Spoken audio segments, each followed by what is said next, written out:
Sibingelele konke amagumbi amanamhlaba ngisithi mabaphile abantu. Ngingasoze ngande ngamazwi kodwa ngithanda ukuthi ngikhulume ngiqondise ezinye izinto abantu abangazwisisisiyo. Sikhulile kodwa ukungabe ufathi ngabe isintu siyasizwisisa singabantu abamnyama ngokubana vele sikhule le esintwini, sikhule vele sisenza amasiko. Lokho kubalulekile ukuthi umuntu nomuntu akwazi. Ngizoqondisa into ezimbili noma ezintathu. Number 1, umuthi bantu bakithi. Ngisebenzisa umuthi. Umuthi uyaphela, uphela ngokubana unikezwa abantu ukuthi usebenze abantu. Yonke into yesintu siyenza ngomuthi ukuze iyenzakale. Asithi mangabe sikunikeza into thina abanye bese sisala sihlala sithi kuzozenzakalela. Siyawusebenzisa umuthi ukuze into ibe khona. Noma ngabe sisithi sikwakhela indoda yemali, sisebenza umuthi lapho. Imithi esihamba siyigubhe nezinye izinto ezifana namafutha ezilwane, izilwane asesigubhi, amafutha siyawathenga. Kodwa ke siba nesiqiniseko sokuthi amafutha ayiwo ngokubana kuyisipho esisinikeziwe ukuthi into ube yazi. Ngokunjalo ke noma ngisenza into kufanele into yakho ngiyididiyele ngiyibone ukuthi iphuma iyo. Abanye abantu sinesinyama, isinyama sethu esibuhlungu ongangokuthi uthola ukuthi umuntu umuthi awumsebenzeli. Siyasebenza ngazo zonke indlela ukuba lo muthi ukusebenzele. Sisuka sithatha isikhathi silalela amadlozi. Singayenzi ngokucabanga kwethu, siyenza ngokulalela amadlozi. Kuko konke esikwenzayo siyenza ukulalela, senza ngokuphahla. Okunye silinda amaphupho basitshele nasemaphushweni ukuthi yini into okumele siyenze. Lokho abasitshela khona emaphushweni siyakwenza. Okulandelayo, ungasebenzeli isisu ukuthi ngoba uzodinga usizo ulambile. Isisu siyisithutha kakhulu, isisu siyagcwala. Kodwa ke ucabangele ikusasa lakho.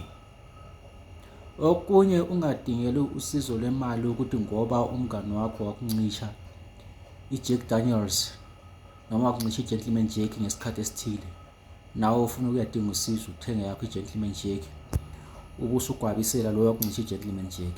Akusetshenzelwa iGentleman Jack, kusetshenzelwa impilo yakusasa, kusetshenzelwa abantwana. Sebenzela nawe ukuthi uma usiyalala ube nekusasa elingcono. Ungabi ngubaba noma umama ozothi abantwana masulele badlule bekhafule ethuneni bethi umama noma ubaba wafa eyintsha. Ube idlozi elilahlwayo ngokumana vele wachiya ungekho into oyenzileyo.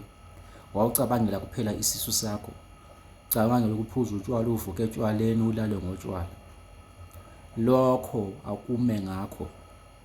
Unoma masudakiwe usuzibona ukuthi uyinkunzi. Ungayenzi ubunkunzi ebantwini. Zihloniphe wena ngoba uhloniphe omunye umuntu.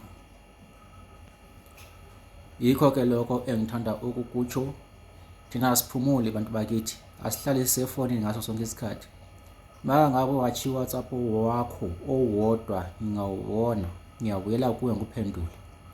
Hayi ukuthi uthumele uWhatsApp, uthi mase uthumela uWhatsApp uqeda ulandele sengo WhatsApp call. Uthi uthumela uWhatsApp ungibona ngi-online ngikhuluma nabanye abantu, uthumela uWhatsApp uqeda kulandelisa ngo-WhatsApp call.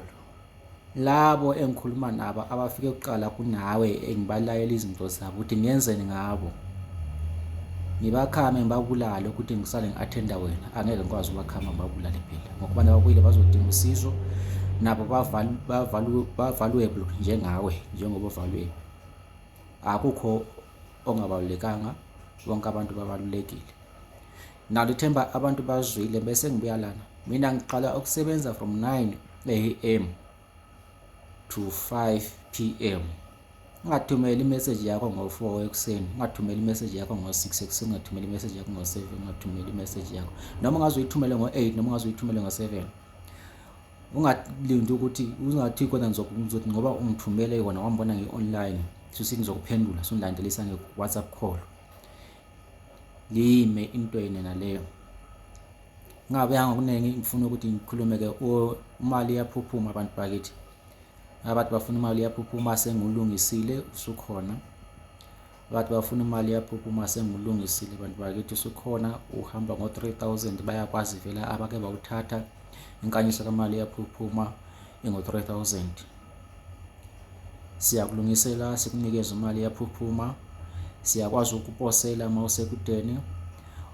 Mangabe useduze lapha eGoli uyawulanda uzowuthatha sikulayele imininingwane ukubana usebenza kanjani, ngokubana ezinye izinto angeke ngithanda ukukhuluma ukuthi zisebenza kanjani.